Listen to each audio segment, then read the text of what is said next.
किसी ने बड़े कमाल की बात कही है कि रक्तदान कन्यादान के साथ साथ एक और बड़ा दान है, जो है वक्त दान।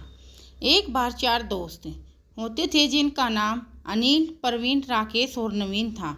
वे दोस्त 12वीं पास करके 100 रुपये इकट्ठे करके एक होटल में चाय पानी की पार्टी के लिए जाते हैं। चारों होटल में बैठकर गप्पे सप्पे मारते हैं और चाय पीकर जब बिल देने की बात आती है तो एक अजीब सी शर्त लगा बैठते हैं। शर्त यह थी कि आज से 40 साल बाद हम इसी होटल में फिर से मिलेंगे। किसने कितना ग्रो किया है यह देखेंगे। यह सारी बातें वहाँ खड़ा वेटर, जिसका नाम भोला था, वह भी सुन रहा था। वह कहता है, अरे अगर मैं इस होटल में रहा तो यह पार्टी ज़रूर देखना चाहूँगा कि 40 साल बाद आप मिलोगे तो कैसे मिलोगे, क्या करोगे और अपनी ज़िंदगी में क्या क्या बन पाओगे। यह सब देखने के लिए मैं बड़ा खुश हूँ। चारों दोस्त कहते हैं, क्यों नहीं, वह दिन फिक्स कर लेते हैं। 1 जनवरी को नए साल के दिन 40 साल बाद हम यहीं पर मिलते हैं और चले जाते हैं। अब 40 साल बीत जाते हैं। 40 साल बाद वह छोटा सा शहर एक बड़ा शहर बन गया था। भोला वेटर की जगह उस होटल का मालिक बन गया था। मतलब कि 40 साल बाद पूरा शहर पूरी तरह से ही बदल जाता है। दोस्त एक दूसरे से मिलने के लिए बड़े खुश थे। वह 1 तारीख का नए साल का दिन आ जाता है और वे दोस्त बारी बारी उसी होटल में आना शुरू कर देते हैं। जब सबसे पहले अनिल आता है तो वह वेटर, जो कि मालिक होता है, वह उसे पहचान लेता है और कहता है, आइए सर, मैंने आपको पहचान लिया है। परवीन ने पहले ही टेबल बुक करवा रखा है। और धीरे धीरे राकेश और नवीन भी आ जाते हैं। सारे मिलकर अपनी अपनी बताते हैं कि भाई मेरी 2-3 ज्वेलरी शॉप है, ज़िंदगी मज़े में चल रही है। दूसरा कहता है, मेरे पास कपड़े की मिल है जिससे मेरा काम अच्छा चलता है। तीसरा कहता है कि मैं इंजीनियर हूँ। सभी अपनी घर गृहस्थी की बातें कर रहे होते हैं।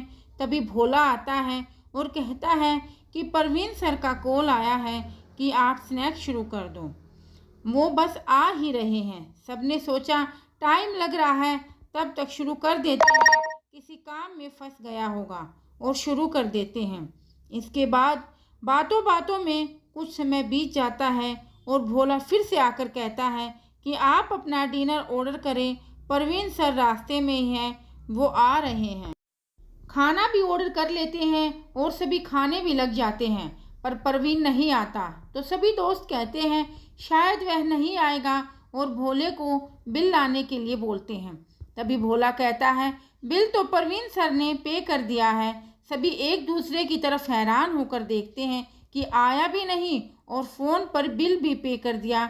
अब सभी घर जाने के लिए जैसे ही होटल से बाहर आते हैं तो वह देखते हैं कि एक छोटी सी उम्र का लड़का सरकारी गाड़ी से आता है और उनके पैर छूने लगता है।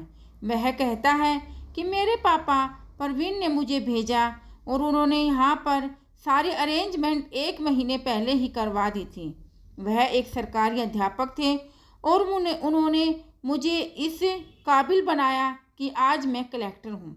मेरे पापा को कैंसर हो गया था और उनको लगता था कि शायद वह 1 तारीख तक नहीं रह पाए, इसलिए उन्होंने यह सारी अरेंजमेंट 1 महीने पहले ही करवा दी थी और मुझे भी कहा था कि मैं सबसे बाद में जाऊं, क्योंकि अगर आपको ये बातें पहले पता चल जाती तो आप पार्टी को एंजॉय नहीं कर पाते।